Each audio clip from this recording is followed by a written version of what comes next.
Welcome to Extreme Genes, brought to you by The Church of Jesus Christ of Latter-day Saints. And welcome to America's Family History Show, Extreme Genes and ExtremeGenes.com. It is Fisher here, your radio root sleuth, on the program where we shake your family tree and watch the nuts fall out. And very excited today. A lot of DNA slant to the show today. We're going to be talking to a woman from Connecticut named Jenny Horan. And Jenny, like so many people do, went out and did her DNA test and discovered that her father was not her father. And so Jenny gives us some insight into her thought process as she's gone through this adjustment in her life as to her identity and how to answer some of those questions that people have and how to support them through what's often a very difficult time. So we're going to be talking to Jenny in about 10 minutes or so. Hey, just a reminder, sign up for our weekly Genie newsletter. You can do so at extremegenes.com. You get a blog from me each week, links to current and past programs, links to stories that will be of interest to you, and of course, it's absolutely free. Right now, let's head out to Boston and talk to my good friend, David Allen Lambert. He is the chief genealogist of the New England Historic Genealogical Society and AmericanAncestors.org. And first of all, David, congratulations. I know you had to go through the challenge of going through another victory parade in downtown Boston recently. And, you know, it's something the rest of us can't relate to, but there you go again. 2 championships against L.A. I don't know about lecturing in California anytime soon, but yeah. I haven't had any calls either from the West Coast. So. Absolutely. Well, we were saying just a few moments ago that this show is going to be largely about DNA, and that is absolutely true because the big story is the news that started out from BuzzFeed, went to Fox News, and went to all kinds of other outlets around the country about family tree DNA and the use of their database by law enforcement. And because of this, the DNA community has been arrested with attention. Yes, on both of these. Absolutely sides. True. Yeah, and I'll read just a titch of this from the Fox report. They say that Family Tree DNA confirmed that it is working with the FBI and allowing local law enforcement access to its genealogy database. There are a number of active cases that haven't been solved because there's DNA evidence, but no one to match to it. By opening up the genealogy database to the FBI, Family Tree DNA is potentially going to help solve a number of those crimes, in particular, historical murders and rapes. Now, that's where it starts. And, of course, then we got the response, which came from Bennett Greenspan, who is the founder of Family Tree DNA, and anybody who has an account with Family Tree DNA got this letter. So I'm going to share some highlights with you if you haven't taken a look at it. But Bennett says, I'm writing to address the news that our Gene by Gene laboratory, which processes genetic tests for several commercial clients, in addition to all of the Family Tree DNA tests, has processed a handful of DNA samples for cold cases from the FBI. In many cases, the news reports contain false or misleading information. Let me start with this categorical statement. Law enforcement does not have open access to the Family Tree DNA database. They cannot search or dig through Family Tree DNA profiles any more than any ordinary user can. As with all other genetic genealogy services, law enforcement must provide valid legal process such as a subpoena or search warrant to receive any information beyond that which any other user can access. Law enforcement has the ability to test DNA samples from crime scenes and upload the results into databases like any other customer can, and it appears they've been doing it at other companies for the past year. The distinction is that according to our terms of service and privacy policy, we expect the FBI and law enforcement agencies to let us know when they submit something to our database. We move to something transparent rather than having them work in a stealthy way. Other than that, nothing changed that affects the privacy of our customers. As previously stated, law enforcement can only receive information beyond that which is accessible to standard users by providing Family Tree DNA with valid legal process such as a subpoena or search warrant. Again, this is specified in terms of service, just as with all other companies. We want you to understand, as many of you already do, that you have the same protections that you've always had and that you have nothing to fear. So that was just the gist of it. I didn't give the entire letter there, but those are the key points from Bennett Greenspan from Family Tree DNA. And David, obviously there are others who have a different point of view on this. Well, they really are. And, of course, our good friend Judy Russell has been longstanding that the release of DNA information owned by companies should not be given to law enforcement based on Fourth Amendment rights. And, of course, look at Maryland we talked about last week in regards to the ruling that may go forward that would restrict law enforcement from getting it. This is just the beginning. And, you think about it. I don't take the position that if you're on one side of this, you're a good person, and you're on the other side of this, you're a bad person. There are complications here. And if your concern is largely privacy, you have every right to that position. And likewise, I understand why people say, hey, I'd love to have my DNA in there to help law enforcement to solve horrendous crimes, which is what they've been doing. I actually decided to go on DL Genealogist, my Twitter feed, and I get about 8,000 people that follow me. So I said, let's see in a day how many people have an opinion on this. So I asked them, are you in favor or against companies like FTDNA to allow your DNA to be used by law enforcement? 346 people on Twitter responded, and they could only vote once. We had 34% in favor, 45% against, and 21% uncertain. All right. Really interesting stuff. And the debate is not going to end anytime soon. I think it's important to point out that there has not, to my knowledge, been a single conviction yet through the use of genetic DNA in finding accused criminals. And the courts have not yet ruled on the legality of this as a search technique. So I'm sure there's going to be a lot more coming in this particular topic in the years ahead. It really will be. In fact, I'd love to see someone from Maryland who's sort of really in the know, because this might be the first state that actually passes or does not pass legislation. So maybe that might be someone we can dig up to talk to. Absolutely. All right, David, thank you so much. We'll talk to you again next week.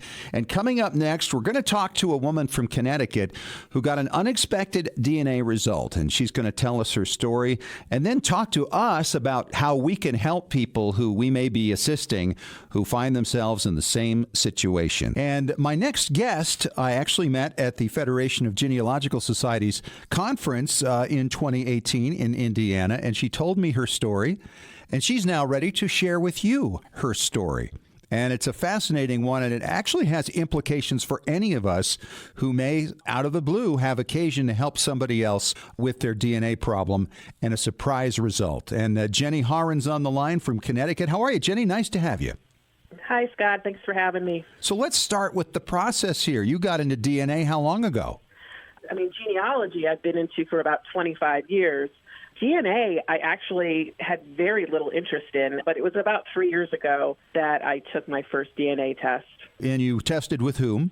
My first test was with Ancestry. Okay. And I was just interested in finding out ethnicity. Everybody was doing it at the time. And I said, all right, let's do this. It'll be fun. And I got the results, and they were pretty much what I expected. And I just kind of left it there for about a year. I didn't really even look at it again. It wasn't really my area of interest.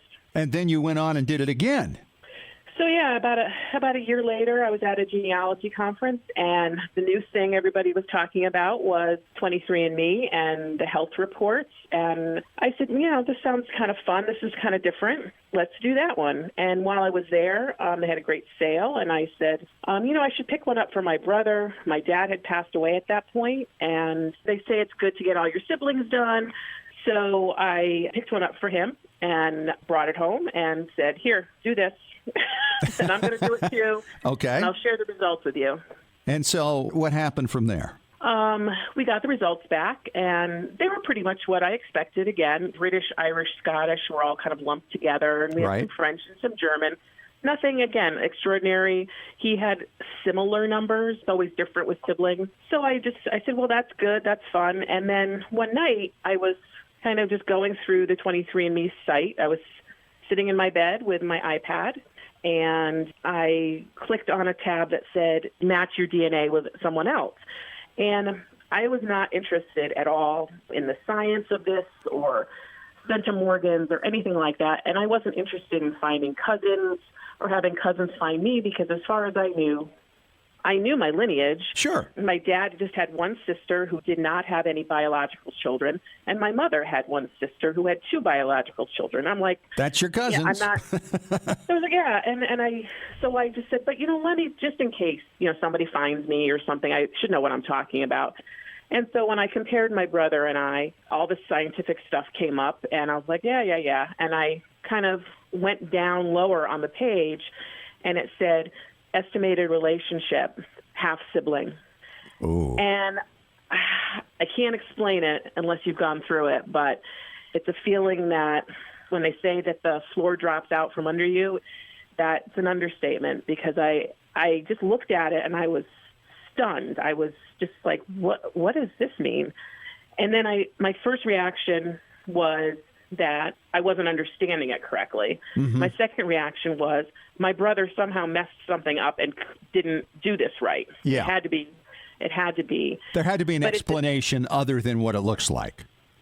Right. And at the same time, there was this pit in my stomach, and I just knew, and I was just devastated. I was like, sure. All right, I'm going to prove this wrong. And I didn't tell anybody for over a year. I kept it to myself. Wow. Yeah.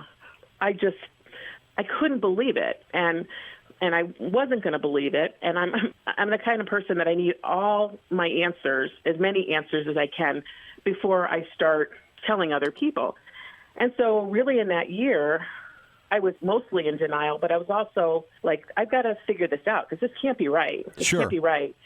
So I had all my other siblings test, didn't tell them the reason why, of course, and they all tested, and they all matched up as full siblings to each other, and they all matched up as only half siblings to me, and I'm the youngest. Oh, wow. And so it just got worse and worse as these results came in. I just was hoping, and then I didn't completely accept it until I tested my father's first cousin, who was an elderly woman. God bless her. I didn't tell her why. She was like in her 90s. And I said, would you do this for me? I'll send you the results. And she was wonderful. We did genealogy together. She shared a lot of my dad's stuff with me, and she did it. And when I got those results, I compared her with my brother first, and they shared the DNA that they should have. And then I shared her with me, and we shared no DNA. No DNA. And it's time to talk to Mom now. Yeah, and that was when I knew, and that's when it really, really hit me. But I didn't talk to my mom then. I still kept it to myself. Oh my gosh, that's a lot to keep inside. Yeah, it was. My mother, we just had moved her back up here to Connecticut. She had lived in Florida. She had some health problems, and I had to have that conversation in my head first before I had it with her. And I hadn't even told my husband or my adult children at that point. Wow, that's a lot to keep inside to yourself. Yeah, I hadn't told anybody, and I finally did tell somebody. It was not my husband at first. The first person I told was actually Bill Griffith, who wrote A Stranger in My Jeans. Yep. And we've had him on the show talking about this because it was the same situation for him. Great guy. Great guy, and we've become very good friends. I'm very grateful for him, because finding his book and then contacting him, just finding somebody who, shared what I was going through, it gave me the courage, really, the validation to just say, okay, I'm going to be okay. Like, Bill is on the other side of this now. And I can't imagine getting to that point, but I know I can. Had you read the book before you had this happen? Or No, did you become aware of it in the middle of it all? I became aware of it in the middle of it, because just when the book came out, I was scrolling through my Facebook feed, and it came through my Facebook feed, and I just stopped dead in my tracks. And I'm like, oh my gosh, I have to read. I got to read this. Yes. I read it that night. I downloaded it on my Kindle that night and read it, and I contacted him the next day via Twitter, and he had a lot of people contacting him at this point coming out of the woodwork. And he was we joke about it, but he was very kind, because I think he just knew I didn't know what to do at that point. Talking with Bill and seeing what he had gone through, I told my husband, shortly after that, and my adult children, so they were the first ones to know. That was hard, telling my children, because it was their grandpa. Their lineage. Yeah, and they remembered my dad. Of course. And they all reacted a little bit differently, but they were more concerned about me, which I appreciated a lot. And they had a lot of questions, but they were okay. They were okay with it. Yeah, but you've still got your siblings and your mother to deal with in this. Right. To find peace, right? And to find the story. Right. And so I knew once I got those results from my dad's first cousin that I was not related to her, I knew who my biological dad was. I remembered this person from when I was a child, through the time that I was maybe 15 or 16. And I just said, it has to be him. It has to be. And was there a relationship with the family that continued on, that you knew him from that? Not with the family, but with him. My parents did divorce. And I remember my biological father coming over and visiting my mother. And I just remember him in and out of our lives. So then it was time to confront my mother. That was probably the hardest thing because she was ill at the time. But I talked about it with my husband, and I talked about it inside my own head. And I said, if I let her die without asking her something about this, I'm always going to regret it. Yes. I have to. Right. And I was afraid that it would make her sicker and all that, but I just said I have to do it. So I went over there. You're owed that. It's your identity. Right.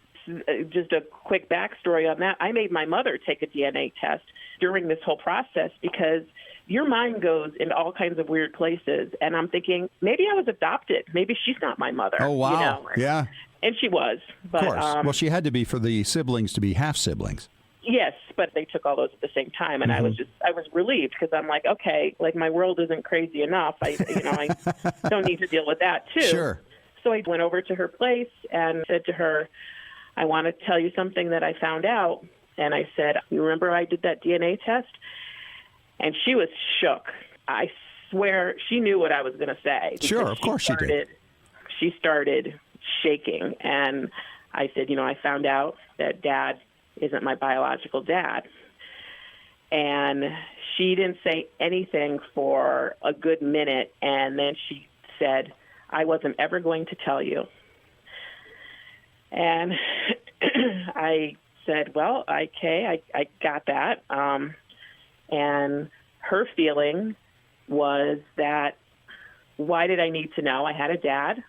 I had a dad who I loved and who loved me, and she just didn't think it would help anybody if I knew. Sure.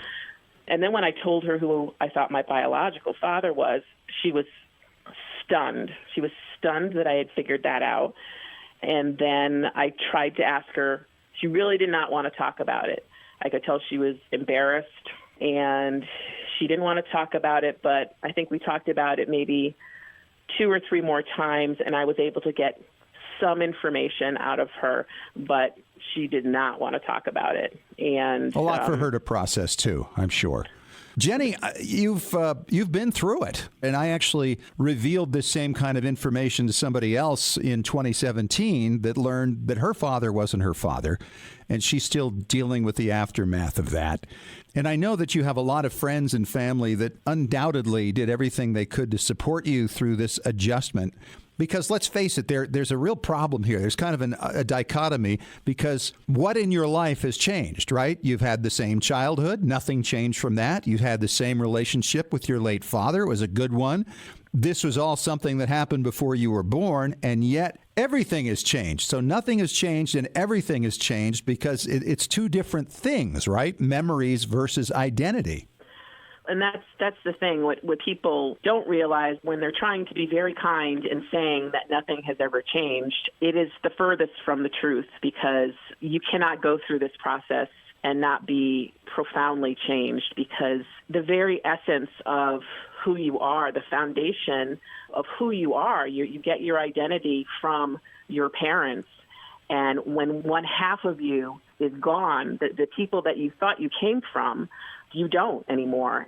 It doesn't mean you don't love them and they didn't love you, but you identify a certain way, and now that's gone. And even if you know who your birth father is, it's not like they take the place of that loss. Couldn't They're possibly. Strangers. Yeah. They're strangers to me. I don't know them. I haven't shared my life or life stories with those people. So you're left with this empty hole that is just gone. And so, people have been great that I've shared this with, and I tell them, thank you for saying that, but things have changed, and it's a grieving process you have to go through to kind of accept that this is your reality. This is what happened to you. And to some extent, it's a longer grieving process than if somebody had just passed away, because not only is your dad gone in a certain way, he's physically gone, now his legacy is gone to some degree, right? Right. And you're trying to figure out, well, just who am I now, right? And you don't belong to this birth family.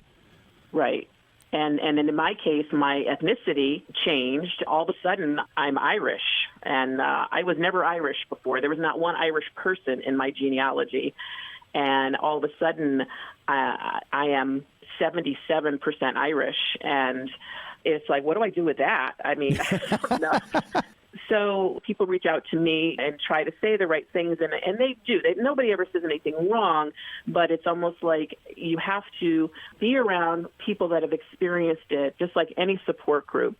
Yes. Because they're the ones that understand that loss. Now, have you gone onto the social media support groups? I have. I recently just joined the one started by Catherine St. Clair on Facebook, and that is a secret group. And the reason I actually just went on it a few months ago, because that's when I revealed to my siblings. And I think once I told them, I think it just really brought all of this up, because I'm about 3 years into this process, and I'm still reeling from it. And telling my siblings just kind of brought it all up. And I'm like, I need something more. I need to go talk to somebody that understands. So I joined this group. And they're tremendous. There's almost 5,000 people. Amazing. In this group. Yes, they're amazing people, and it's growing all the time. It is growing. And some stories are much, much worse than mine. I feel lucky compared to some of them. There was an aspect of love between my mother and my biological father, even though they were both married. I'm not romanticizing it at all. It's just I feel, and I grew up in a wonderful home and dad that I adored. So I try to look at it that way, that it could have been worse, Yeah, and that's right. And I wouldn't be here otherwise. So. Right. Yeah, that's right. And that's the other aspect of this, is when you find out you have a different birth father and you're angry at this person for intruding in your life, because it's hard to imagine that, well, without that person, you wouldn't be there. That's another dichotomy, right? Right. Well, I'm the family genealogist. I have all the old albums, everything, and you feel immediately disconnected, in my case, to the genealogy that you've worked 25 years on. And that's sad. And I still want to be the keeper of these things because I loved my dad, and Sure. I know that he loved them. But when I look at my biological father's side, and I'm doing it, but it's almost like there's no connection to these people. And so I'm more just doing it to document it at It's this a point. disconnect. I get that. What advice would you give to people specifically? What things just caused you to just clench your teeth the most that people would say when you discuss this with them?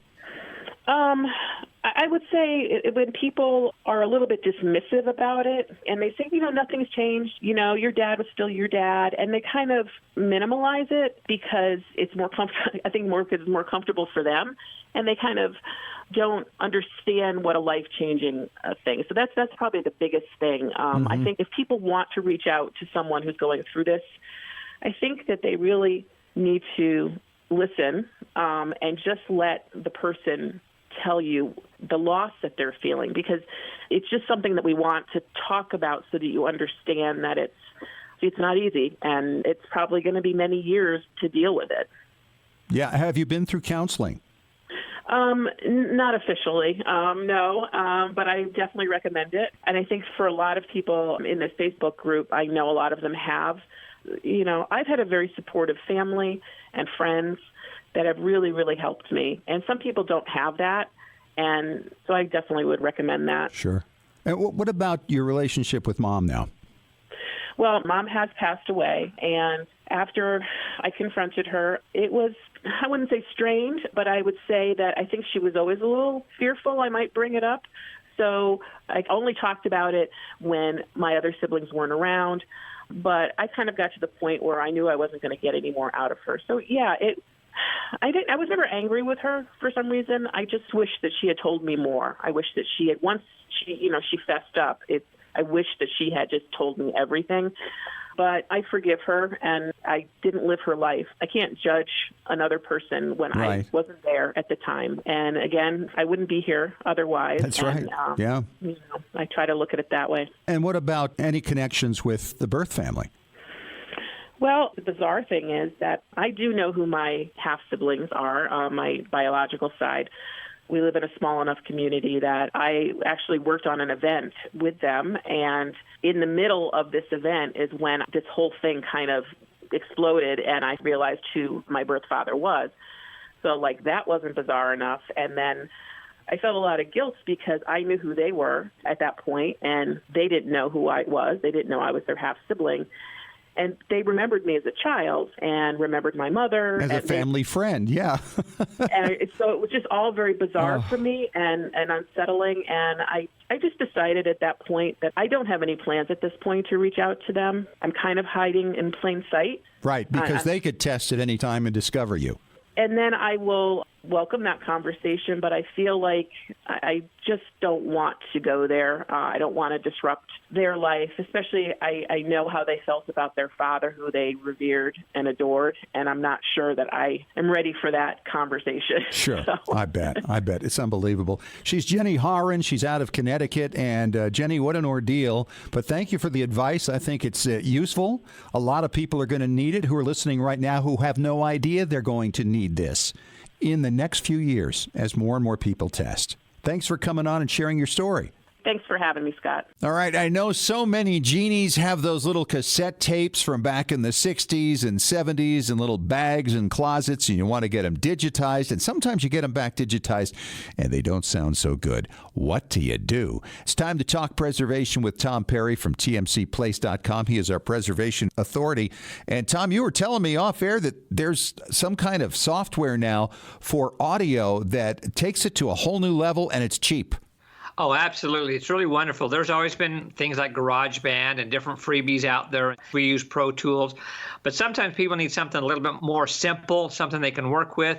And just like what you were saying in the opening part, you need to be really, really careful when you have your tapes digitized, whether you do it yourself or you're taking somebody like us or somebody in your neighborhood. You know, I always recommend you do what's called a raw transfer. That means they don't use any equalizers. They don't use any fancy stuff while they're transferring it, because it's almost impossible live to track. So that's why I want to start with a clean signal. Just like when we're talking about doing photographs, you want to scan them in full color, even if they're black and white. You want the highest DPI you're ever going to need, because you've got this raw product to work with. And once it's in front of you in the software, you can sit and look at it, pick at it, think, I really don't like that. Let me back up, redo it.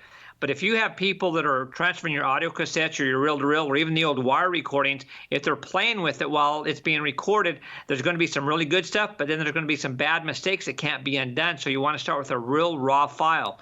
And one of the programs I highly recommend, whether you have a Mac or you're on Windows, is a program called Magic, which is spelled M-A-G-I-X, SoundForge Audio Studio 13, which is really a great program.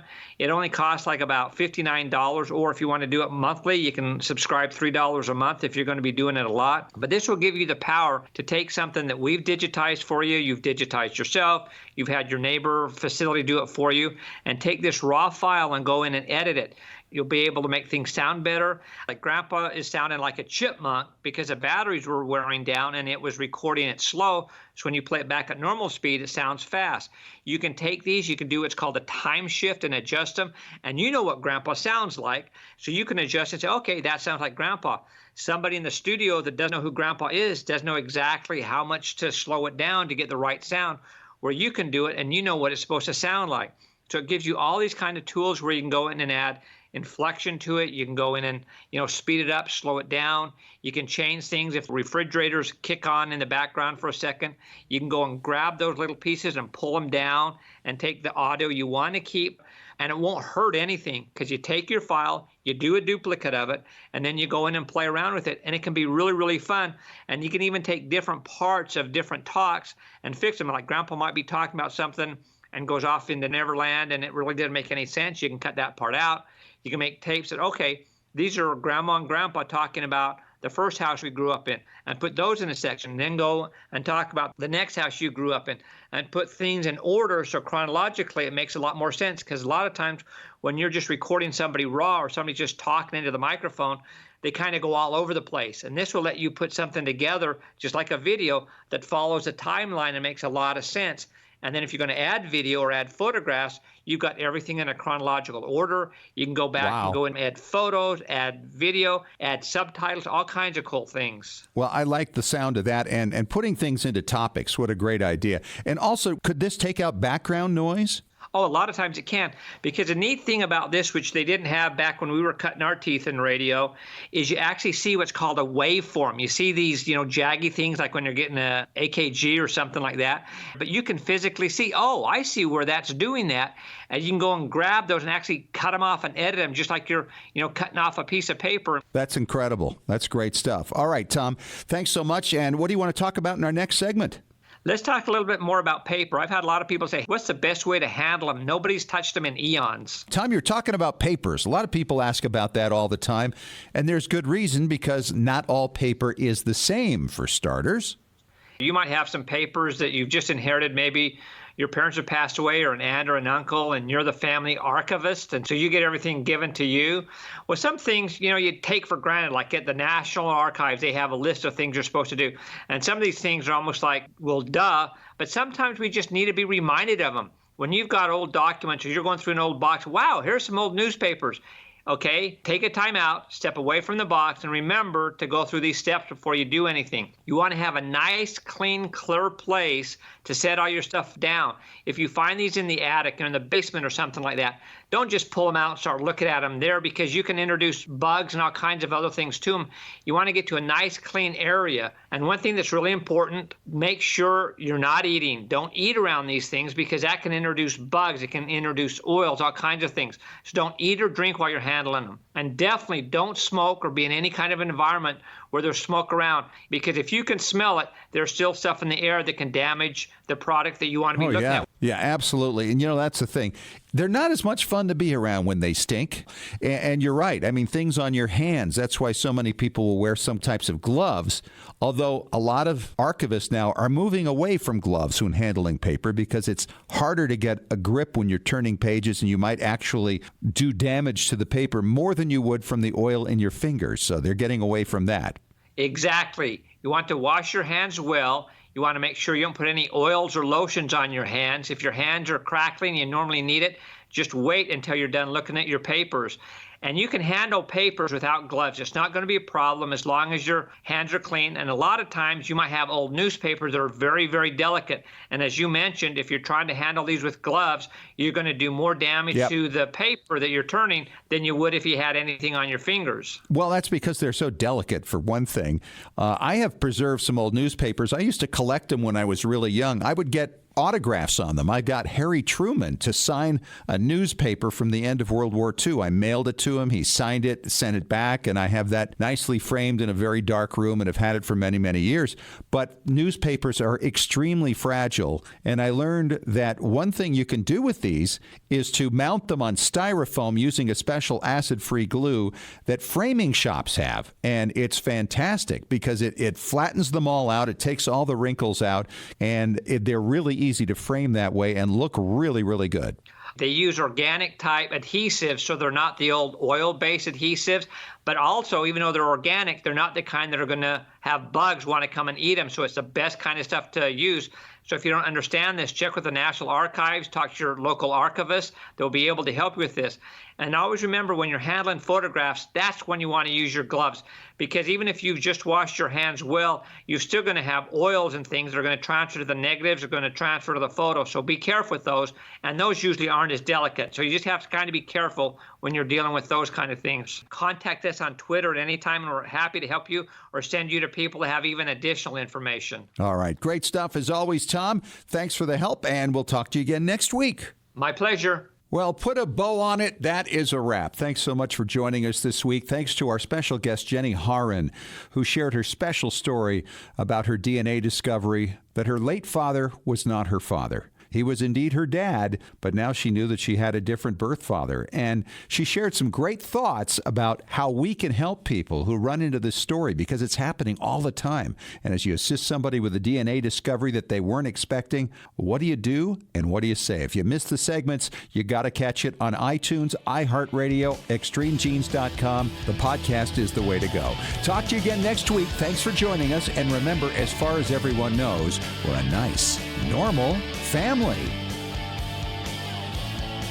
This has been Extreme Genes. Share your family story by going to FamilySearch.org.